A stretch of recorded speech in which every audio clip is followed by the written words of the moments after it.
wait for a second. We can get a few people jumping on here. We are rocking and rolling today. Turn off the ringer on the phone. Can't have all that stuff going on.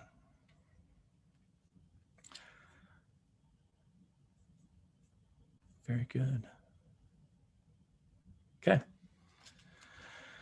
All right. Lights, camera, action. Hello, viewers, listeners, watchers of the YouTube, wherever you may be streaming, jumping on, or listening to this podcast / live one-on-one with Coach Blu. Welcome. It's good to have you all here. This is a weekly show we put on where we open it up to you, the viewer, the listener, to jump on and ask questions about addiction, mental health, whatever you need help with, I guess. I am Blu Robinson, head coach of Team Addict to Athlete, licensed mental health therapist, substance use disorder counselor, and I'm sure soon we'll be graced with the presence of our athletic director, Marissa Robinson. But yeah, here we go. Let's jump into this. I want to turn your attention to our website, addicttoathlete.org. We have amazing things on there. Specifically, if you're wondering about all things addiction recovery, motivation, kind of education, jump on addicttoathlete.org, and we can get you guys set up with some content that might really help you, make some sense out of a very mucky and cloudy industry. It's kind of a crazy thing. I should turn your attention to the new online Addict to Athlete addiction recovery program. We have started our online resource. And if you need counseling, if you need therapy, if you need coaching, even jump on and take a look at our three outlets. We've got 3 different styles for you to partake of and to see which is going to fit your needs. It comes with digital and audio messages and video messages. It comes along with weekly sessions on a therapeutic platform where we can do live video conferencing. And it's going to be a great way for you not just to understand that you have a support system no matter where you are literally in the world, but also it'll help hone in on maybe some of the causalities and the things that are causing your addiction in the first place. So you can jump on that you can find it under the resources tab on Team Addict to Athlete's website. Again, that's addicttoathlete.org. And for you who have been, participating in the Patreon program, you're getting a microdose of the Addict to Athlete recovery playbook. And we're giving these out, sometimes 2 and 3 times a week. There'll be another one dropping today. And if you jump on Patreon, you can get a small, glimpse of what this program is going to look like. We're going through the Addict to Athlete recovery playbook that I wrote. It's taken about 10 years to perfect, and I'm excited to finally get it out there to you, the who needs it. Now, remember, it doesn't have to just be used for people that are in addiction recovery. This can be used for anyone who struggles with behaviors, with beliefs, with trauma, with things that they just want to erase and replace with something of greater value. This online program is going to work great for you. So jump on and check it out. It's a great resource to have. Again, addicttoathlete.org. But our Patreon subscribers, you guys are getting a little bit of a sneak preview of all of these. By its end, there'll be 52 different attributes of recovery that you'll be able to have on the Patreon platform. So if you'd like to join Patreon to get the audio version of the recovery playbook, super simple. You jump on patreon.com/addicttoathlete. And there you can pick a tier that's going to work best for you. $2 a month gets you all of that online recovery program. It's kind of a cool thing. It's just a little snippet. The online recovery program goes much deeper and there's more to it. But the Patreon, if you jump on there, there's several tiers. I think the $2 a month Patreon tier is called the Upper Deck, which is like the way up there in the nosebleed section.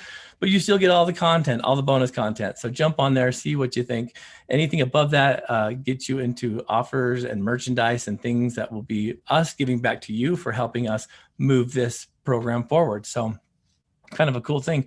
And again, all of our post podcast that everyone we've ever done is now on the Addict to Athlete website. So if you're new to this, jump on and go check it out. There's so much content there. I met someone just recently that says, holy cow, you guys are putting out so much content. I can't even keep up. I don't know if that's a good or bad thing, but it is a thing. So I kind of think that we're going to keep doing it. That means it's getting out. The message is getting out. So again, this is your time. This is your platform. If you want to ask a question, you can either submit it here on the Zoom, and as soon as Marissa gets here, she'll put that link together so you guys can jump on. Feel free to instant message us through the Facebook app and or the YouTube app, or submit it to blue@addicttoathlete.org if you want us to read it on the next episode. And so today, it's exactly what we're going to do. We're going to start with a question specifically about addiction recovery, and it looks like there's some real issue with this, listeners. And the interesting aspect of this is the way that well, I won't give away the way that they asked this question. And it's, hey, Coach Blu, I need help with managing my anger. I found that ever since I've stopped using, I am at a hair's trigger. A hair's trigger. I don't know what that is. Okay. It says it can be frightening sometimes and very overwhelming, and I struggle with not yelling at my children for everything they do, even when it's not a big deal. It's hard for me to overcome this because I just feel like I'm constantly on edge. I need help with my anger issues. So this is kind of an interesting premise, listeners. And I think this is one of those aspects that we don't really dive into because we think, well, it's going to be all rainbows and lilies once you're on the other side of the addiction. But it's not. Reality is that now life on life terms means there's going to be problems. And when you've used for so long to kind of compensate for some of these emotions and you've suppressed them, it's kind of an interesting paradigm shift. Now, I know most of you have heard that anger is a secondary emotion. It's one of those taglines that a lot of us therapists use. And it's kind of funny because, yes and no. Anger doesn't have to just be a secondary emotion. It's like when you hear someone say, doing the same thing over and over, expecting different results is insanity. Well, there's a lot more to it than that. And so after 20 plus years in the industry, you start hearing these taglines and it's like, all right, well, let's dive into what this really means. I mean, great taglines and it sounds awesome rolling off the tongue, but anger being a secondary emotion, yes and no. But let's start with that. If it is considered a secondary emotion, that means there's something driving it, right? There's something behind the anger. I also think that anger can be a primary emotion, which is, I guess kind of contrary, but it's also a great motivator. So the anger that this person's talking about isn't that kind. It's that kind where like wits are at their end, or frustration is at a peak, or maybe like there is some fear and maybe even some anxiety and maybe even some trouble brewing inside of there. So let's dive into it. Anger management is one of these things I think that a lot of treatment programs will give you. They'll slide you the anger management packet, and they'll be like, finish this packet and come talk to your case manager. And that's kind of a funny thing. But nonetheless, okay, so anger can be frightening and can be super overwhelming, especially when you find yourself kind of in the depths of that. First and foremost, I'd say the number one thing I would recommend is find some place to relax, okay? And taking a moment to just reset and relax, simple relaxation tools like breathing and kind of some guided imagery can really help calm down some of those feelings of anger. And it sounds kind of funny because when you have a house full of kids and you're trying to get things done and you're losing your mind, when are you going to do that? So the cool thing, and I've done this with EMDR quite a bit with some of the clients I work with, and that's establishing what's called a calm place. Before they do some of their EMDR therapy, I do what's called the calm place with them. And I've worked with them after the fact too. And they say that when they start getting upset or they start struggling a little bit with mood, they'll revert back into that calm place and reestablish that mindset through guided imagery, through what we were able to set in motion with EMDR.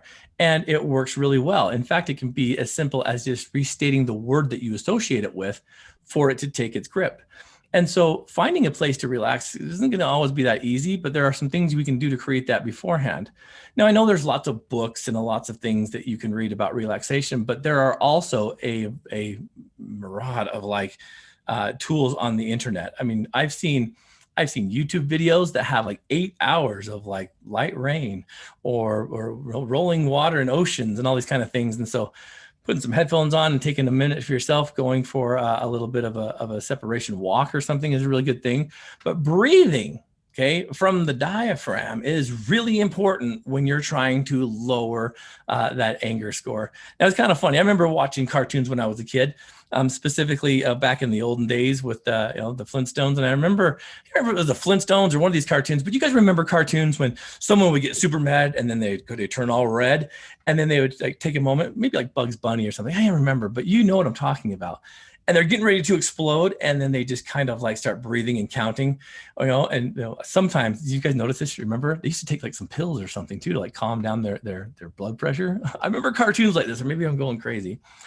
But that works when you start breathing and you start breathing. Sometimes they would, slowly as they're breathing, see that red, like a filler kind of start to release. It's true. So I was talking to another friend of mine, and he was talking about a book that he read about breathing. Now, you've got to really be in a good mindset to read a book on breathing. But the content that he had that I'm going to read because of the recommendation is that people that breathe through your mouth and not through your nose exhibit higher anxiety.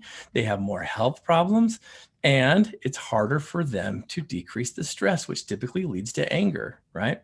And so breathing through your diaphragm and being able to allow your chest to fully take in all the oxygen and breathe out is super important. Oxygen is a great way for us to start focusing in on what's really causing some of these issues. So slow, like repetitive breaths, deep breaths with some imagination kind of like kicking in. Like maybe it's that calm place through EMDR. Maybe it's that mindset of having the headphones on with the beach. Maybe it's starting your day with something like yoga or meditation to kind of like preemptively strike the anger, but find ways to start relaxing. The second thing I would say about anger management would be kind of getting into some cognitive restructuring, meaning like changing your mind, changing the way you think, which sounds like an easy thing to do, but it's a little harder than you might imagine. And sometimes it's because the anger motivates us to react instead of act, right? So reacting is to the situation. Acting is for you to a degree to be able to move yourself into position to de-escalate. So angry people, they tend to curse and swear, and they speak some pretty colorful terms when they're upset, right? And it's a reflection on their inner thoughts, So if they're losing their mind, it's because their inner thoughts are kind of like going haywire, and they're just kind of like repeating what they're, kind of visually seeing inside their mind. And when your anger starts to kind of get over dramatic, which we've seen before, I think maybe I had a stepdad that was like this, man. His anger was always kind of like peaked, and it was really kind of strange. I'm like, dude, it's not a big deal. But to him, it was like, you've ruined the house because you put a chip in the cupboard paint. And I'm like, you gotta be kidding me. But it was like, his anger was so dramatic that it was like, man, walking on eggshells. And so to replace those thoughts with rational ones, it really does take some practice, right? Because if you keep telling yourself, oh, it's so awful, it's so terrible, the situation is so bad, you're going to react to that. And you're going to want everyone else to feel that way too. The funny thing I've seen in situations like this is when I've caught, and I've caught myself doing this too. I can't really say that I've seen it from a lot of people, but I've caught myself doing this where I'm upset at something that maybe the kids have done. Maybe it's the nemesis of them leaving their flipping bathroom light on. The bathroom light is upstairs, and so I come out of my bedroom and I can always look up there and see it, and that thing is just always burning. I mean, like 24/7. I'm like, do you guys not know how to do this, right? So, I remember just about a couple months ago, I was so upset with them. I'm like, you guys, would you please turn off your light? For the love of Mike, why can't you do this?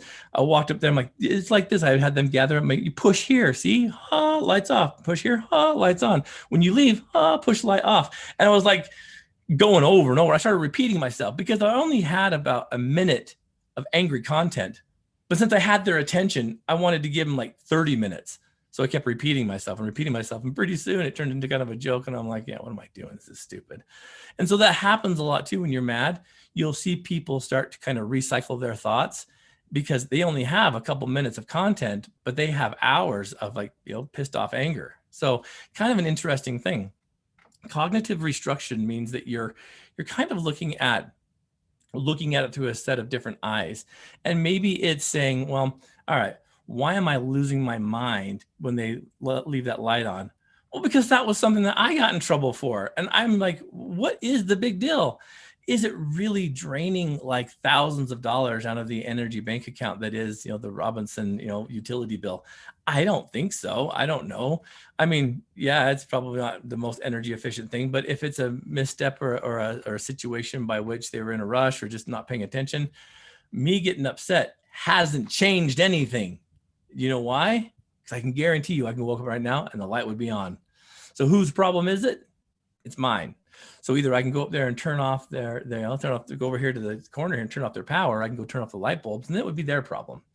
But I don't have enough motivation or energy to do that either. So restructuring my mindset is like, kind of saying, well, whose problem is it? If it's that big of a problem, I guess I better walk up there and turn those off, even though I really want them to do it, right?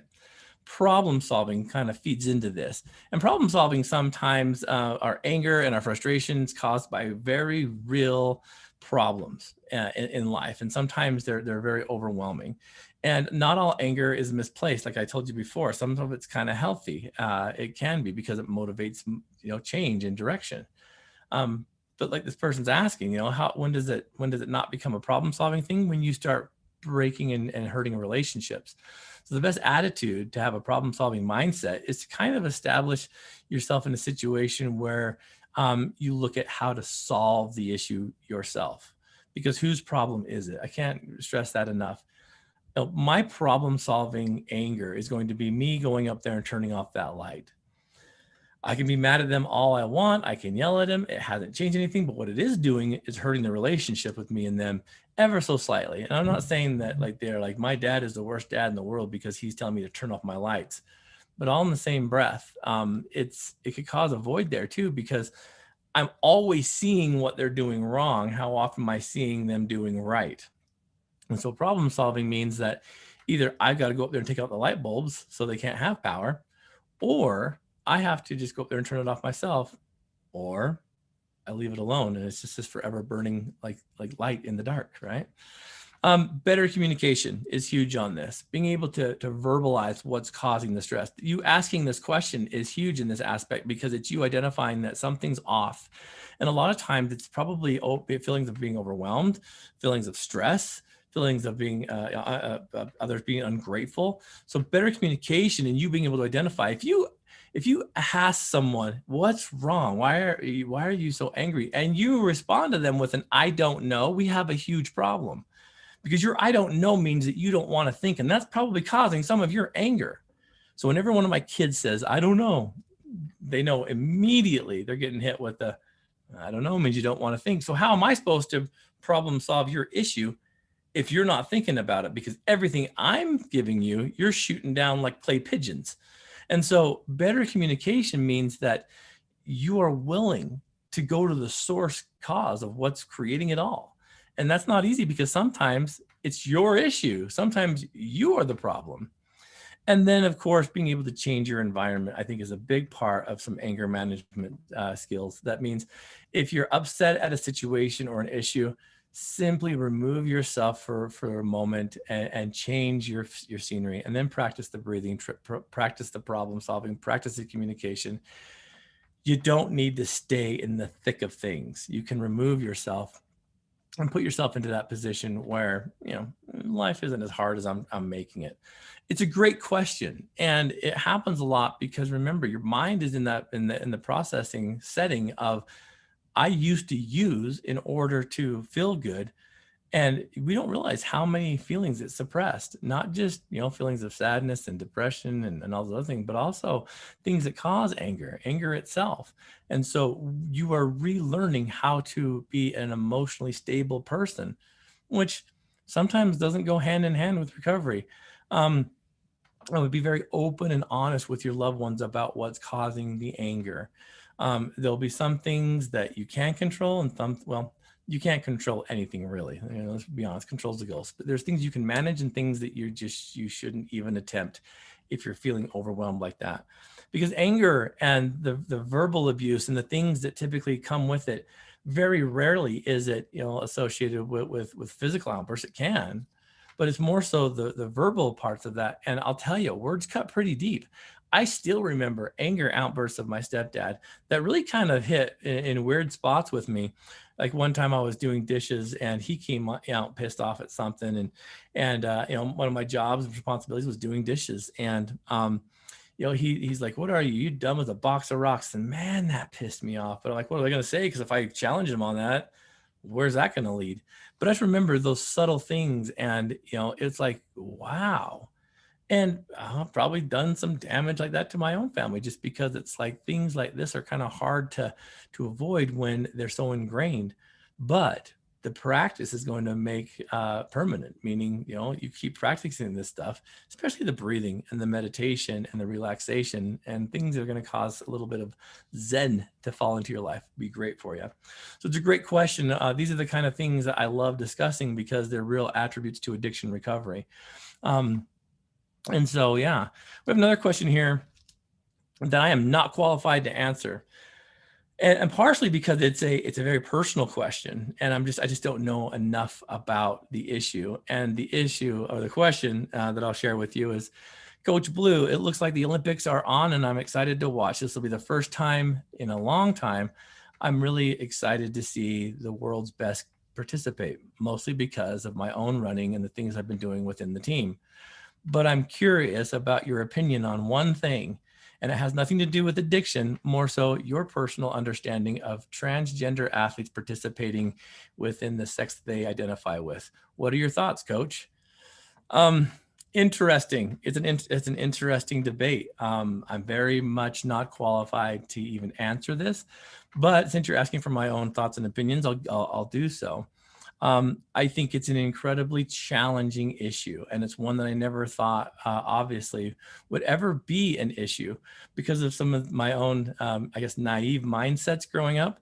But as I was thinking about this, and I was even debating even answering this question, you guys, just because I'm like, in this woke world that we live in, you say one thing right or one thing wrong, and it could be lights out for you. And so I don't really care because I know that none of us are going to think the same. But if you're asking this question, it must be something that you're intrigued by, unless you are a little bit sadistic and you want me to get chewed out by the internet. I can foresee a time when they'll probably have their own category. And I hate to say that, but it's going to be probably a situation where, is it fair for someone who had male dominance to now compete in female events? I would say on a biological platform, probably not. I could see in an attitude and a belief system, probably.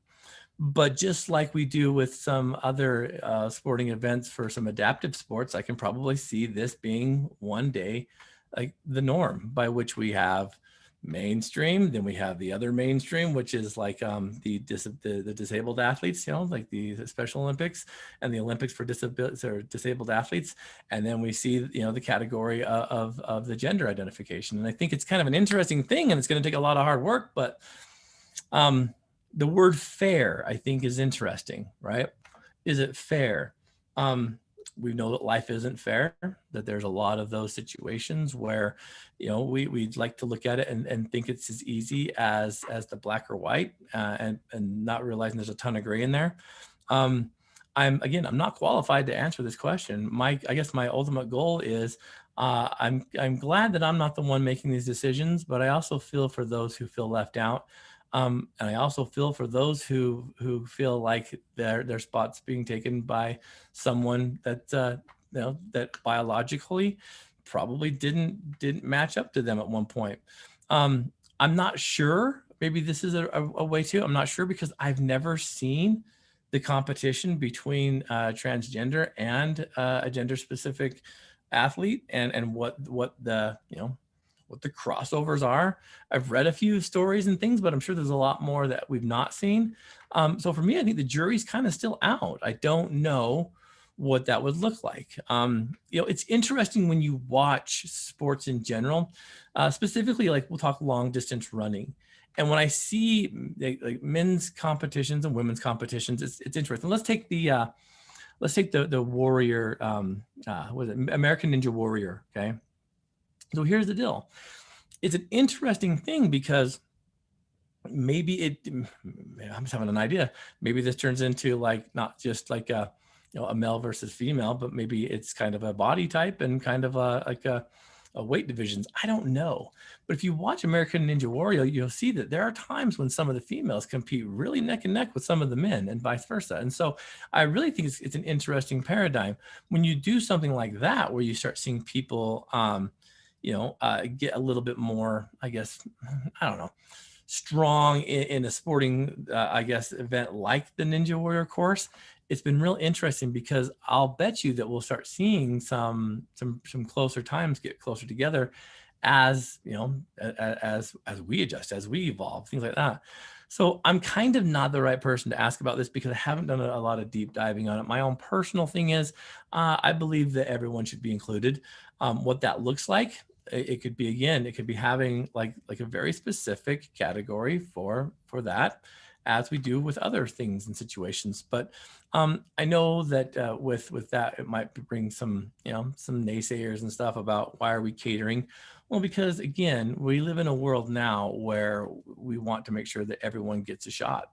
And that's for both sides. That's for the for the transgenders, folks, and it's also for mainstream. I think it's one of these things where there's a lot to learn, and I think making staunch opinions on these kind of things, much like what I had back in the day for MAT, medicated assisted therapy, by coming out and saying, "Thus saith Blue."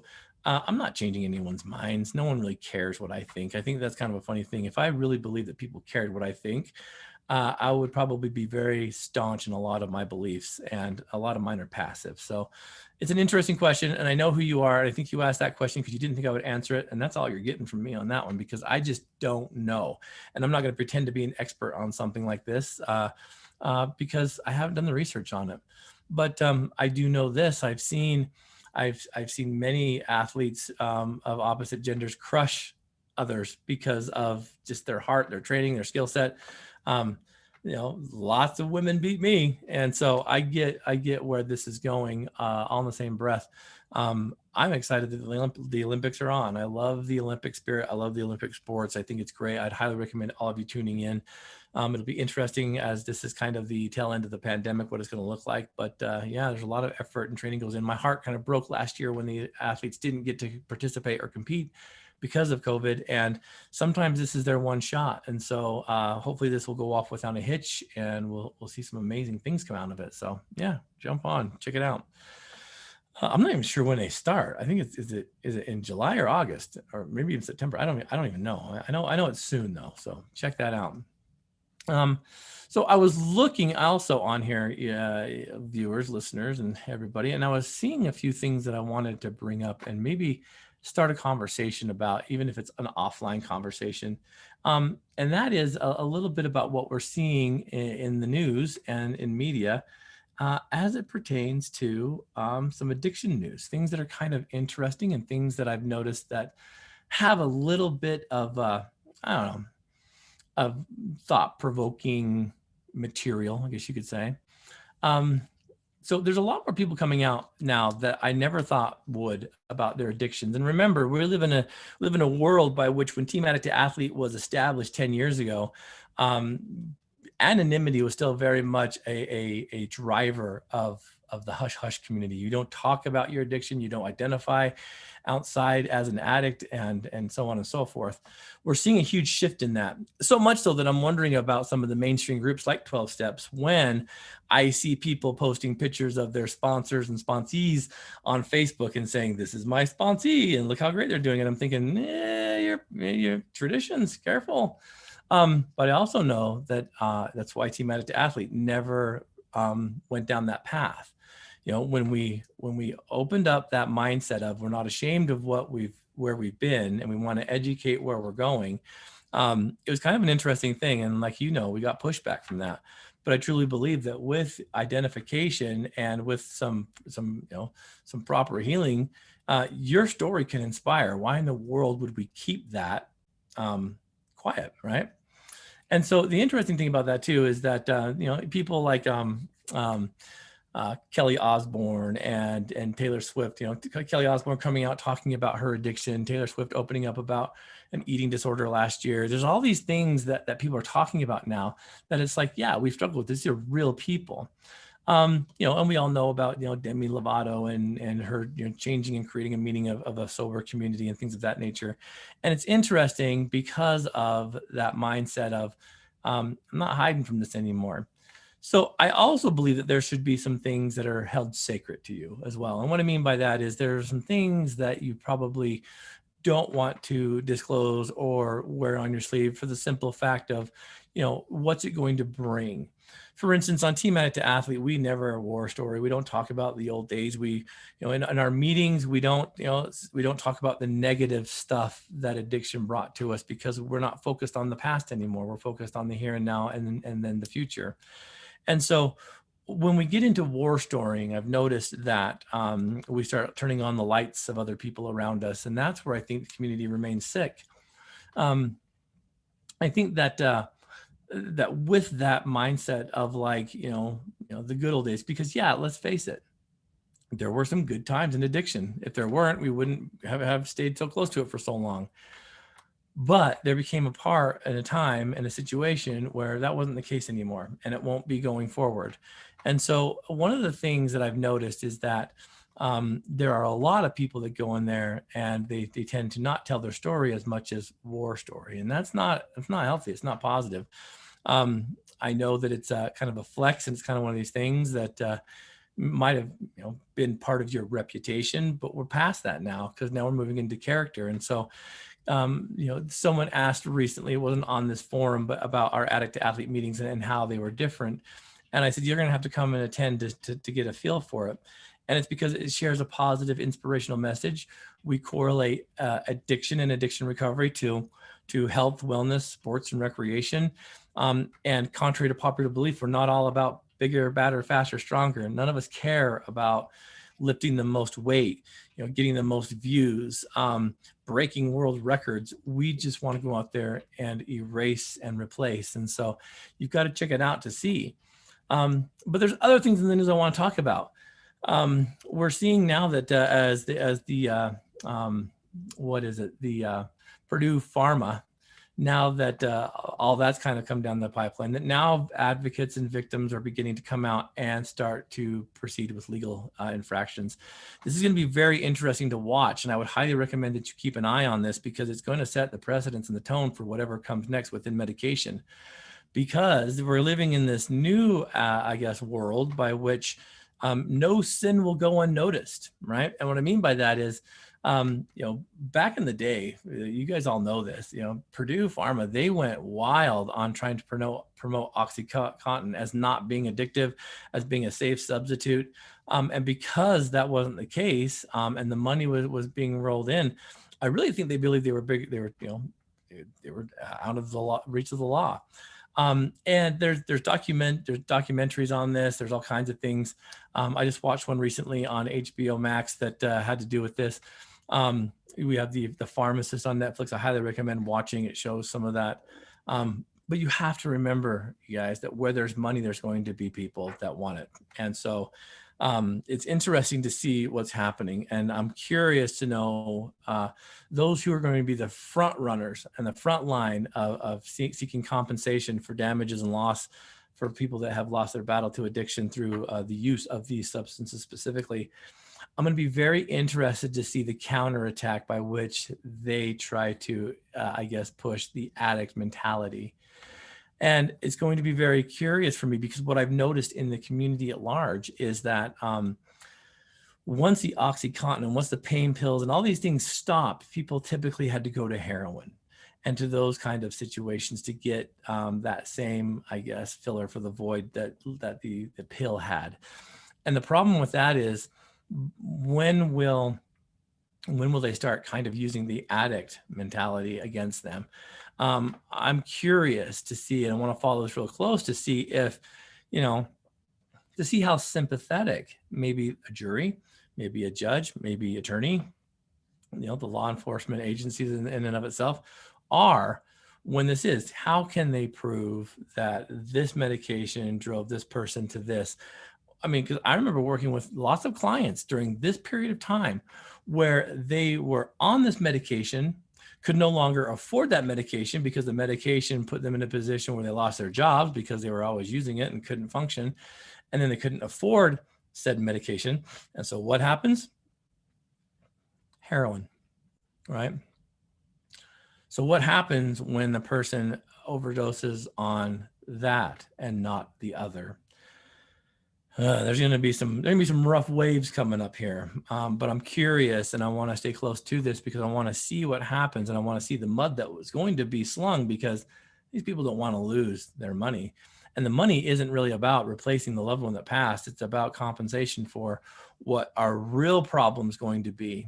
And I need you all to be very aware of this. No one's talking about this yet, but we need to be very aware of this next generation of youth by which the government has labeled them, the opiate orphans, which I think is a horrible name for this, but it rings true.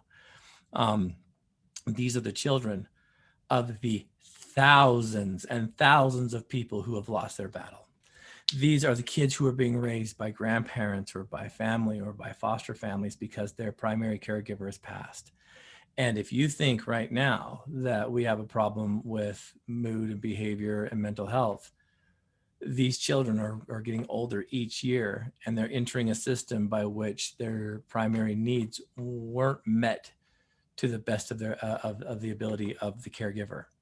And the sad thing about that is what's going to happen on a mental health platform when these kids who experience significant loss, that don't understand this stuff, that's going to be hard for them to know where my mom or where my dad is, or sometimes where both of them are. What happens when they start to mature? Are these going to be the future, I guess, situations of addiction, mental health, depression, sadness, suicide? We need to take a very hard approach at this.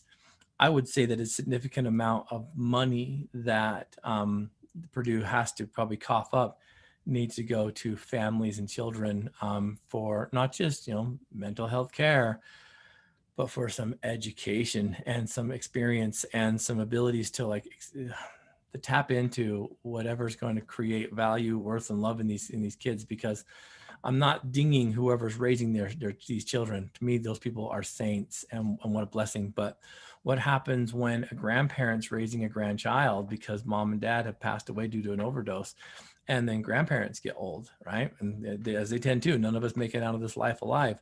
What happens to that kid then? I mean, the significant emotional turbulence and damage that's already been done. Oh, if you're hearing this, let's get a research study going because these are the things we need to follow. You have to understand that there are thousands of children in this paradigm.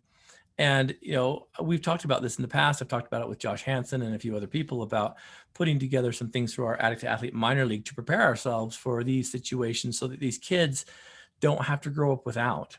See, the Addict to Athlete minor league was established really, really soon after Team Addict to Athlete, because what I noticed is that the athletes who had addictions themselves would specifically come and participate on the team.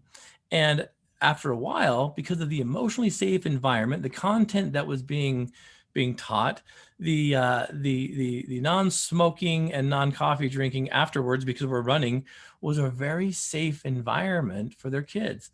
The language was pure, the topic was good. And so to me, it was the ultimate compliment when we started having people who struggle with addiction bring their kids, because here's the premise, people. When I took a step back and I looked at the whole picture, specifically with the Addict to Athlete minor league, okay, I saw this very, very early on when I was working at the Utah County Division of Substance Abuse. And the interesting thing about this was they would come, I was a day treatment therapist. And so my clients would come in the morning, they'd spend, about 9 a.m. till, 12:30 p.m. With me. They'd go to their drug court counselor after that for about an hour. They'd probably check in with their probation officer. Then they had to go to their job. They had to go to work, right? And so you're looking at half the day in treatment, early afternoon in responsibilities, DCFS, probation, drug court advisors, all these people. And then they had to go to work. And then they had to go to 12-step meetings because that's all that we provided back then. And then here I am trying to teach them how to be better parents. Well, when the flip do they get to spend time with their kids? Because we've occupied their time so much. so that they can become producers and creators of positive and reinforcement with their families. But guess what?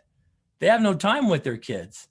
And so we're requiring them to do all these aftercare meetings and all this other stuff, but there's no time. And then they wonder why they struggle. And we wonder why these kids still feel like so, I guess, detached from their parents. Well, when we created Addict to Athlete, that was a residual effect that I didn't realize. And that was when these people brought their children to me. That was a great honor. It was respectful because I've been in other meetings, and other meetings are not safe for kids, 100%. The language is terrible. The environment is a little bit intense. Now, don't get me wrong, this isn't all of them. It's the ones that I've seen personally.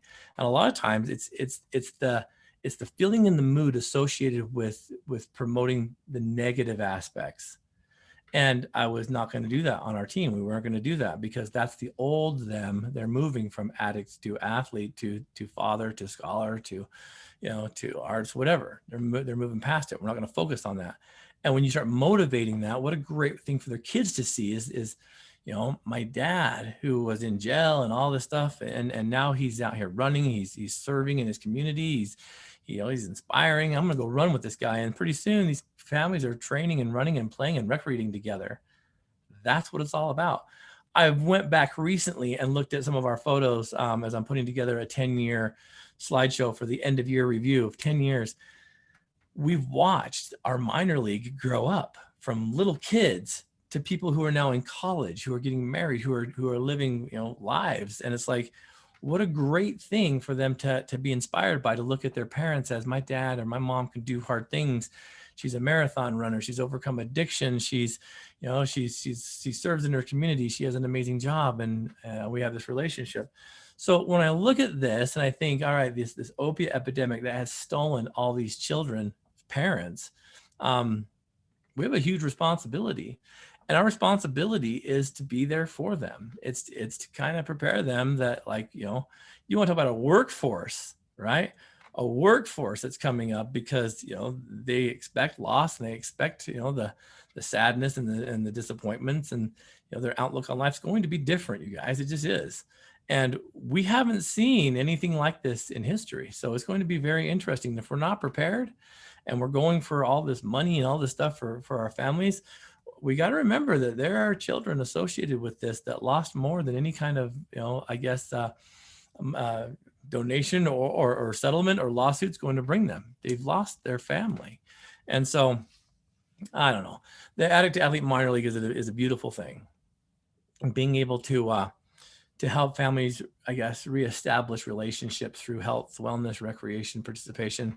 It's kind of an interesting thing. Our kids on the team have seen some pretty amazing things, and they've been a part of some amazing stuff. And it's a group that we don't talk about a lot because, obviously it's kids, but it's something that I think is really close to my heart because I've watched these kids grow up, and they've, several of them have outreached to me and said, Coach, I'm going to school to be going to psychology or counseling. Can I talk to you? And I love that kind of stuff, so we've got to be prepared. We got to be ready. The Addict to Athlete minor league is an amazing thing, specifically because, again, when you have someone in addiction recovery and they have all these fines and all this therapy and all these counselings and, rehabs that cost more than your house ever will. It's hard to maintain a family. So are they to do without? I'll never forget the time that one of the athletes approached me and said that they were stuck because their son wanted to play football, and they wanted to play football so bad, but it cost like over $400 to get them the gear, everything they're going to need to play. They didn't have $400. They had court fines, they had probation fines, they had house payments, they had food payments, and they didn't have the financial stability to get this kid on the field. And if he didn't get this kid on the field, what do you think was going to happen? Instead of being on the field playing, that kid's going to be under the bleachers using and dealing. What the crap? And I'm thinking, all right, so all these able, families who don't have addictions, who are doing great, their kids get to play, but his doesn't. And it was right kind of soon after Addict to Athlete started, we started doing the minor league, and it hit me. It's like, that's what our nonprofit status is for. And so I pulled him in. I said, look, we're gonna sponsor your kid. Addict to Athlete's gonna sponsor your kid. We're gonna pay the $400+ and whatever it is. And you don't have to tell your kid where it come from. I don't care about that. But what you need to do is show up to the games. You need to be the first one there and the last one to leave. You need to bring the orange slices or whatever it is that the high school kids do. You got to cheer the loudest, and you've got to be at every game. If you can commit to that, we'll get it done. And the sad thing was we lost that athlete through participation because he became a father and a doting father, and he started attending his kids' games, and that's where he was. And it worked. The kid got to play, and from what I gathered, he played all the way till he graduated. Kind of an amazing thing. And we can't do it alone. That's why we need your help with our nonprofit status. That's why we do things like our 5K, and that's why we do things like our Patreon and that kind of stuff, is because we need your help to kind of keep this going. Contrary to popular belief, we're a very meek kind of program right now. We've gone out for grants and things for Team Addict to Athlete, to help minor league and other areas. And we keep getting rejected. It's kind of a funny thing because, and maybe it's a little bit of that, like, what the crap mentality in my head, because every time I see a grant that we missed, but then I see what they're doing with the grant money, I kind of shake my head and I'm like, are you guys serious? Like, for instance, we're putting together like our minor league program, to promote, family involvement. We've seen it. We have it going. It's working right now. As evidenced by, go look at families who are running with their kids. Go look at these experiences and these recreational activities that we put together weekly for these kids. A minor league podcast to get the kids on to hear real teen issues, and parents to learn how to communicate with their kids. Real stuff going on. Yeah, I see grants who have received grants, and months after receiving it, they're debating on what font to use for a newsletter. Are you kidding me? What kind of color should we use for a billboard? What? I don't know. It's a weird thing, and maybe that's just a little bit of like the are you joking me? Like, after 4 months of receiving a grant, you're worried about what font to use on a sign? It blows my mind. So that's why we need your help. That's why Team Addict to Athlete does it what it does, so that we can get these events and these things planned for not just the minor league, but for the adults too. That's why right now our Addict to Athlete 5K is up for registration. We're going to be having it in person this year, but because we had such a great response last year from all over the country, we want to extend that to everybody over the world. You can jump onto a virtual race. We'll send you your bib and all that kind of stuff. But that's why it's important. And it's important because we see what it does. It helps people heal. That's why, training our sober coaches is so important, and getting people certified to open chapters of this all over the community, so that they can bring this to their hometown, or they can bring this to their agency, so that they can see there's a more excellent way to recover that's not going to cost the price of a home these days, right? And I think that's kind of where the satisfaction of what Team Addict to Athlete truly does. And so we've kind of gone all over today. I had a couple more questions, but I did get on a soapbox today. But maybe just to finish off for today, I want to thank all of you who have subscribed to the podcast, who have donated through Patreon, who've donated just directly. I think that with COVID hitting and all this kind of stuff, it's put us all in kind of a hard spot. But we want Addict to Athlete to be our full-time jobs. We really do. I think it would be awesome to be able to give this stuff out to the community as we do, for free as we do, and to push our podcast, our content even further out there. Donations and contributions go into helping people get services. It helps the minor league kind of get into positions where they can compete, and it helps us get our content and our access to recovery out there further. This is why we've launched the online program. Go check it out. We have some cool stuff on there. This is going to be a route that you should look at first before you commit the thousands and thousands, if not hundreds of thousands of dollars to treatment, to therapy, and to counseling that could, potentially put a financial burden. And we'll be very honest with you. If you don't qualify because your addiction is such that it needs those kind of resources, we'll be very thorough with you. And although we do not align with any program, we can point you in the direction on where to start, so that you have some educated decisions on where you're going to invest your time, your energy, your money, and your loved one's attention. So check us out. You can jump on, again, the website, addicttoathlete.org. You can reach out to Marissa. It's Marissa, Marissa, at addicttoathlete.org, or myself, Blu, BLU, at addicttoathlete.org. Thank you all for enduring that little soapbox episode. Manage your anger, right? And watch the Olympics that are coming up. I think it's going to be great. We'll keep you guys informed of all the happenings. I want to thank Radio Ronin, the Radio Ronin Network, for all that they do, keeping us on the Radio Ronin platform. Josh, Spencer, Chandler, and of course Chunga. And I really do appreciate all of the Patreon subscribers. I mean, again, $2 a month will get you all of the bonus content. And I think that in and of itself, the micro doses of the online recovery playbook, go check it out. It's pretty cool stuff. It's building on each other. But I want to thank our super fans, Jerem Thurston, Holly Davies, Scott Foster, and the Foster family, Coach Chris Williams. Coach, great job at the Leadville heavy half. You did the full, I think. That is not an easy marathon, and you got cut off at an aid station, but to me, I know your heart would have kept you going. But congratulations, Coach Williams. You are a rock star in my book. If you guys don't know what the Leadville heavy half or the Leadville 100 is, go check it out, because it's nothing like you've ever seen before. It's like running a marathon, half marathon, an ultra, in above 13,000 feet, 12,000. I can't remember. It's high. It's way up there. So congratulations, Coach. Thank you, Brett Frew, Coach Tara Butson, Steve Riggs. Thank you, Chelsea Olson. And thank you to the Warrior Within podcast and personal development by Sensei KP. Check out his podcast, you guys. KP has amazing content, and a lot of it flows with what we teach here at Addict to Athlete. And so the Warrior Within podcast, it's who you are, your warriors within. The rookie level subscribers, thanks so much, Kenny Roseman, Earl Dyer, and Joe Jackson across the pond. Joe, we haven't seen you for a while. I want to make sure you're okay, brother. Jump on and say hi to us. We're like, dude, we haven't had our dose of Joe in a minute, so checking in. The pro level subscribers, thank you so much, Selena Armitage. Great podcast, Selena. Thank you so much. Gary Thurston and Josh Hansen, who subsequently is our art guy who does all of our logos. So thank you, Josh. And our championship level subscribers, the highest tier, it's the most perks and the most benefit of being Patreon. That goes out to Shad and Freya Robinson and the Robinson family, Ron and Dee Loesch and Tracy Whitby.